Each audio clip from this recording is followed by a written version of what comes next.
Halo saudara, kembali Anda menyaksikan Bedah Politik SMRC TV dan topik yang akan kita bahas kali ini adalah tentang kekuatan elektoral Nahdlatul Ulama untuk pemilihan presiden 2024 dan kembali bersama kita Profesor Saiful Mujani.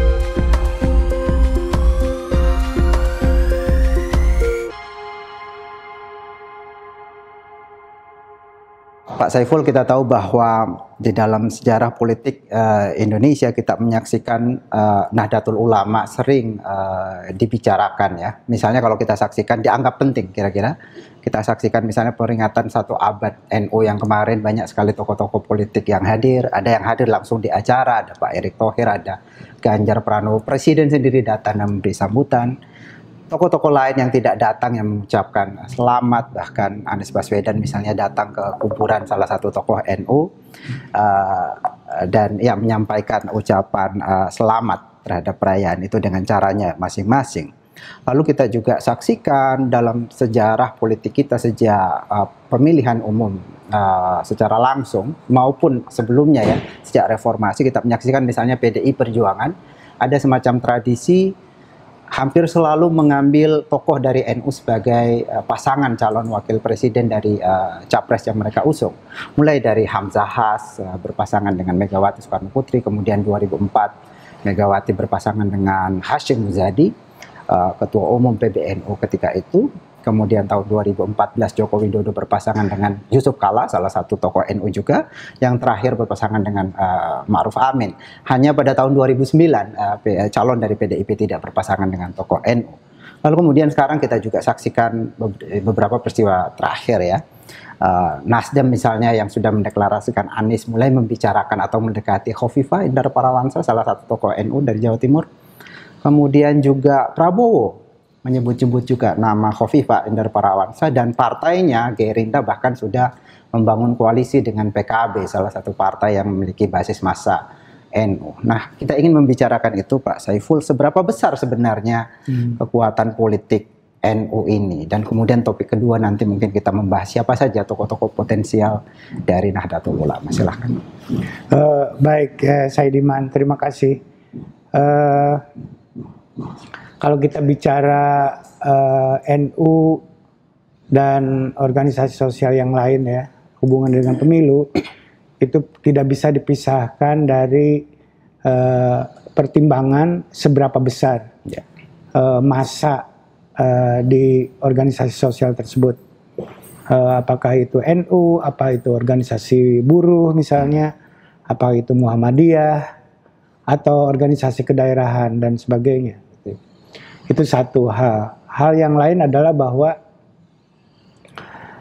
organisasi sosial yang aktif dan cukup besar dikenal selama ini dalam masyarakat kita itu adalah organisasi sosial keagamaan dan bukan organisasi buruh ya, atau organisasi tani misalnya, kelompok tani atau nelayan seperti itu.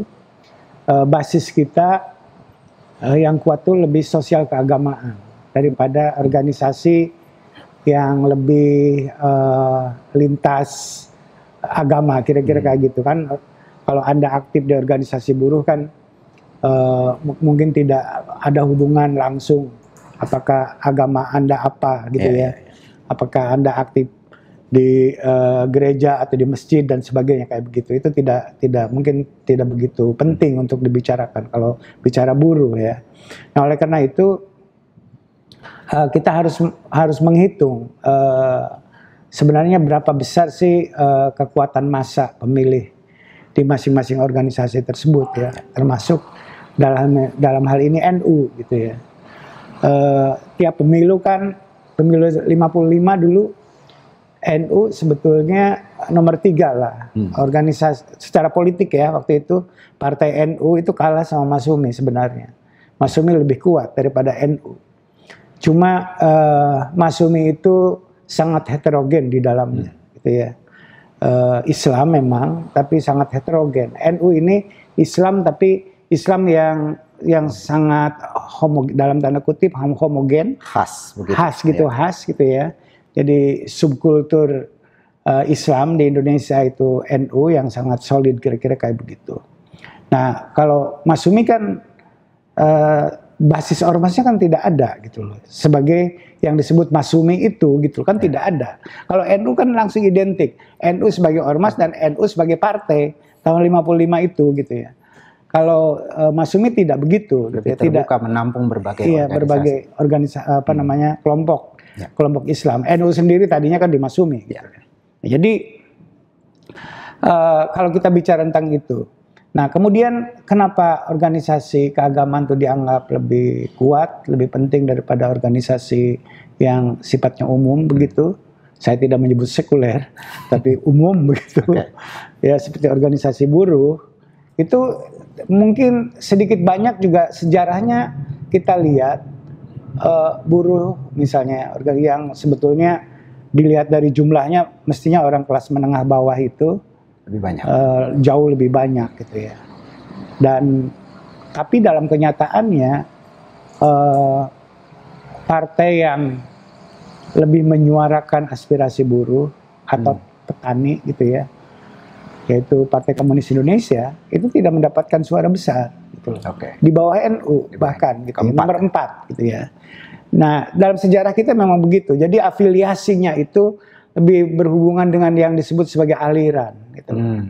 Bukan sebagai sebuah organisasi yang lebih sekuler, kira-kira kayak begitu. Bukan kelas sosial. Bukan kelas. Jadi kelasnya tidak begitu kelihatan gitu ya. Partai Komunis Indonesia mencoba merepresentasikan sentimen kelas itu, tapi kalah oleh sentimen aliran tadi. Yang kuat adalah PNI bukan kelas juga gitu, tidak terlalu kelas. Ada unsur alirannya kalau menggunakan Equivote, kira-kira kayak begitu ya. Walaupun itu ada ningrat Jawa sebenarnya disebut kira-kira begitu. Tapi dasar alirannya itu lebih kental di dalam politik kita. Nah, demikian juga itu yang menjelaskan kenapa NU lebih penting daripada organisasi buruh. Dan di dalam survei kita, berbagai survei ya, kita melakukan orang yang mengaku dirinya aktif di organisasi itu yang mengaku dirinya aktif di Nahdlatul Ulama itu 8,6%. Mengaku anggota tapi tidak aktif itu 11,7. Kalau kita ambil semua mengaku diri sebagai orang NU nih, sebagai anggota NU itu kurang lebih 20% kan jumlahnya. Kalau serikat pekerja atau buruh atau kelompok tani itu kalau dijumlahkan hanya sekitar 15%. Jadi NU lebih besar gitu ya. Muhammadiyah sedikit ya, hanya sekitar 3%. Nah, jadi ini dasarnya gitu. Kalau orang tertarik dengan NU, semua partai politik ingin dekat dengan NU, ya itu karena fakta bahwa di NU memang ada massa ya 20% itu. Ini bukan ngaku sebagai orang NU loh, ini anggota. Anggota itu artinya lebih formal sifatnya, bukan kultural saja. Misalnya saya lebih kultural, saya sebagai orang NU kultural artinya mempraktekkan ritual-ritual yang menjadi tradisi kuat di dalam NU, misalnya kayak begitu, itu jauh lebih besar jumlahnya. Nah, kalau ini yang mengatakan anggota itu 20% jumlahnya, dan itu banyak. Artinya ya sekitar, kalau jumlah pemilih kita 2024 nanti sekitar 200 juta, kurang lebih. 40 juta ya? Iya, itu 40 juta ya, jadi 20% itu, dan itu banyak. Ya. Bahkan lebih banyak ya, ini kan serikat petani, serikat buruh ini kan belum organisasinya. Serikat pekerja ini organisasinya gitu, anggota. Maksudnya bukan HKTI atau organisasi bukan, ini secara umum. Secara umum, bahkan lebih banyak NU. Iya, lebih banyak NU, betul. Itu dibuat secara umum. Serikat pekerja macam-macam. Serikat pekerja itu buruh juga tani dan sebagainya kayak begitu. Nah, jadi unsur orang ngumpul karena alasan keagamaan itu lebih kuat. Misalnya kita lihat organisasi Majelis Taklim, gitu ya. Banyak sekali. Yang merasa aktif di Majelis Taklim 20% loh. Ya. Jadi dijumlahkan dengan yang tidak aktif tapi anggota sebuah majelis taklim itu 9%, artinya sekitar 29%. Ya, 30. Itu besar, dan kalau kita telusuri ini banyak orang NU di dalamnya. Ya, kalau kita geluti lagi. Organisasi masjid juga lebih dari 20%, 23% gitu ya. Nah, kalau ditelusuri itu ada persinggungannya, cross-nya dengan NU. Itu banyak unsur-unsur itu. Jadi kalau dilihat dari jumlah ini, Saudara Saidiman, memang NU punya nilai elektoral karena dari sisi jumlahnya itu besar gitu ya. Dan semakin dulu waktu zaman Orde Baru kan mungkin NU kurang berperan, bukan kurang peran, dihilangkan lah gitu ya. Sebagai kekuatan politiknya itu digembosi oleh Orde Baru waktu itu karena tahu NU itu besar, kalau politiknya terbuka ini berbahaya, potensial mengancam. Potensial mengancam.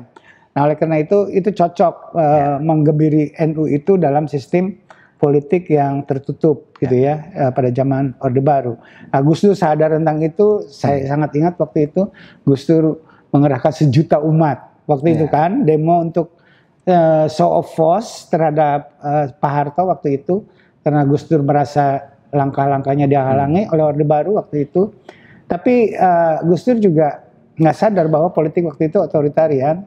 Jadi massa memang tidak terlalu penting untuk ditunjukkan waktu itu ya. Tapi itulah kenyataannya di dalam sejarah kita. Nah, jadi sekali lagi kalau dilihat dari jumlahnya memang cukup signifikan, harus dihitung gitu ya. Partai politik yang jumlahnya yang mendapatkan suara 20% kan hanya PDIP yang mendekati itu. Sekarang ya. Dan NU udah punya itu. Itu mengaku anggota itu artinya solid gitu ya. Belum yang kultural sifatnya. Itu dari sisi volume dibanding organisasi buruh pun NU jauh lebih besar. Ya, bahkan kita kan sering menyebut bahwa Muhammadiyah adalah organisasi muslim terbesar kedua. Tapi jarak antara NU dan Muhammadiyah jauh. Iya, gapnya jauh gitu ya. Jadi betul Muhammadiyah sebagai satu yang kedua. Tapi bisa disebut organisasi yang lain juga gitu ya. Tapi jumlahnya pengalaman kita dari berbagai survei itu jauh lebih kecil. Jadi inilah 2 memang yang terbesar gitu ya. Kalau Majelis Taklim, organisasi masjid itu kan lebih longgar. Lebih longgar. Jadi bisa jadi memang tidak terlalu punya hubungan kuat dengan NU, ada di sana di Majelis Taklim dan sebagainya kayak gitu. Tapi apapun NU memang signifikan dilihat dari sisi jumlah, dari sisi massa, dan oleh karena itu signifikan secara elektoral. Itulah makanya berbagai partai politik dan tokoh-tokoh politik kita menghitung NU gitu ya. Ingin dekat, semuanya ingin merasa sebagai orang NU. Itu kan menarik ya. Saya perhatikan kemarin waktu 1 Aban NU, saya melihat di mana-mana orang ingin merasa bagian dari NU. Iya, ingin diakui, bukan merasa bagian. Ingin diakui oleh orang NU bahwa dia orang NU gitu loh. Kira-kira kayak begitu. Itu kan artinya NU sangat penting gitu loh, secara sosial politik. Bagian dari organisasi yang banyak. Iya, betul. Banyak kayak gitu ya. Oke. Nah, kita lihat kemudian di antara tokoh-tokoh NU itu tadi kan Anda menyebut kayak Pak Ma'ruf Amin gitu ya. Kayak Pak Hasyim Muzadi, kayak Hovifah tadi disebut. Mungkin tokoh siapa gitu ya. Kalau bicara tentang politik NU untuk diajak mendukung calon presiden tertentu, mungkin setidak-tidaknya menjadi wakilnya. Selama ini kan begitu. Ditaruh kalau yang maju itu adalah partai nasionalis seperti PDI Perjuangan, biasanya berharap berdampingan dengan tokoh dari Islam. Tokoh Islamnya ya dari NU gitu ya. Itu untuk wakilnya. Kita tadi seperti Anda sebutkan, rekodnya seperti itu. Nah, sekarang Hovifah lagi lagi mendapatkan angin secara politik karena dibicarakan gitu ya oleh partai-partai penting gitu ya. Mungkin salah satu perdebatan yang hangat di Nasdem dan koalisinya dengan Demokrat dan PKS menyangkut masalah wakil. Mungkin dari pembicaraan tidak resmi ada aspirasi di dalam Nasdem agar Hovifah menjadi wakil Anies, kira-kira kayak begitu. Itu juga menunjukkan bahwa NU dan Hovifah menjadi penting dihitung. Nah, kalau kita lihat dari sisi pemilih kita secara nasional, kira-kira tokoh NU itu yang yang mendapatkan dukungan, kira-kira kayak gitu, di antara tokoh NU sendiri, bukan dibanding dengan yang non NU. Kita di antara tokoh NU sendiri. Nah, kita mendapatkan ini ya. Caimin, Muhaimin Iskandar 18, Mahfud 18, Hovifah 15. Saya lihat di dalam survei ini survei Desember, itu seimbang lah 3 orang ini sebetulnya ya. Muhaimin tentu tiap hari muncul. dia sebagai politisi ya, dia punya pimpinan partai, tentu saja ada ini. Pak Mahfud juga menarik gitu ya. Dia sebagai salah satu menteri senior ya di pemerintahan sekarang dan berkarir politik cukup panjang juga. Dulu di PKB juga zaman Gus Dur kan, gitu ya. Dan Hovifah juga sama PKB zamannya Gus Dur gitu ya. Nah jadi 3 kalau dilihat dari sisi ini, tapi sering yang juga dihitung oleh partai politik itu adalah tokoh yang bukan orang partai, tapi tokoh yang senior. Dianggap yang mungkin karismatik, berpengaruh dan seterusnya. Oleh karena itu di dalam survei kita masukkan diantaranya adalah Said Agil Siraj yang bekas ketua PBNU sebelumnya, dan yang sekarang Yahya Stakuf gitu ya, kita lihat. Tapi masyarakat mungkin banyak yang belum tahu ya 2 tokoh ini. Kalau yang 3 tadi kan sudah so populer. Nah jadi kalau posisinya seperti ini, tidak ada tokoh yang beda banget gitu ya. Misalnya Caimin menonjol sekali dibanding Hovifah atau Pak Mahfud dan sebagainya. Ini kalau dilihat dari sisi pemilihnya ini bukan pemilih NU tapi pemilih secara nasional ya. Secara nasional mungkin siapapun di antara orang ini mungkin kurang lebih kedekatan dengan NU di mata pemilih itu sama di antara tokoh-tokoh ini. Itu Bung Saidiman. Dan kita beberapa kali melakukan survei tentang preferensi masyarakat terhadap tokoh NU ini. Trennya seperti ini, menarik. Caimin relatif stabil ya. Caimin yang menarik itu, yang fluktuatif itu Pak Mahfud. Sempat dia naik sangat kuat sekali, cukup signifikan bedanya 22%, tapi sekarang udah seimbang lagi dengan Caimin. Kira-kira kayak gitu. Itu dalam 1 tahun terakhir, Desember 21 sampai Desember 22. Kalau begini sebenarnya partai-partai politik atau tokoh-tokoh yang potensial jadi calon presiden itu punya beberapa pilihan sebetulnya kalau mau mengambil NU ya. Iya, kalau mengambil NU betul. Bisa jadi kasusnya seperti pemilu 2004, tokoh NU tidak tunggal gitu. Iya, ada betul. Pak Hashim Muzadi, ada Pak Solahuddin Wahid. Gitu. Iya, itu bisa terjadi begitu. Akhirnya pecah. Ya. Kedua-duanya nggak dapet. Gitu ya. Oke, tapi dan satu lagi Pak Yusuf Kalla jangan lupa, dia juga NU, jadi 3 wakil itu dari NU, gitu ya. Jadi itu sangat menarik. Ya, oke. Terima kasih banyak Pak Saiful. Jadi kira-kira kesimpulannya adalah kalau kita lihat dari kekuatan NU memang terkonfirmasi ya bahwa perilaku elit politik kita yang berusaha mendekati NU selama ini memang terkonfirmasi bahwa NU ini memang kekuatan politik yang cukup besar dan real 20% ya dari total populasi atau total pemilih ya. Kalau pemilih kita 200 juta itu artinya sekitar 40 juta, itu kan real sekali. Lalu kemudian kalau kita bicara siapa tokoh NU yang potensial baik untuk dimajukan sebagai calon presiden maupun calon wakil presiden, ada 3 di sini yang cukup paling tinggi di antara tokoh-tokoh yang lain, yaitu Pak Muhaimin Iskandar, Mahfud MD, dan Hovifah Indar Parawansa. Saya kira demikian diskusi kita pada Bedah Politik kali ini. Kita akan ketemu kembali minggu depan di Bedah Politik SMRC TV. Terima kasih.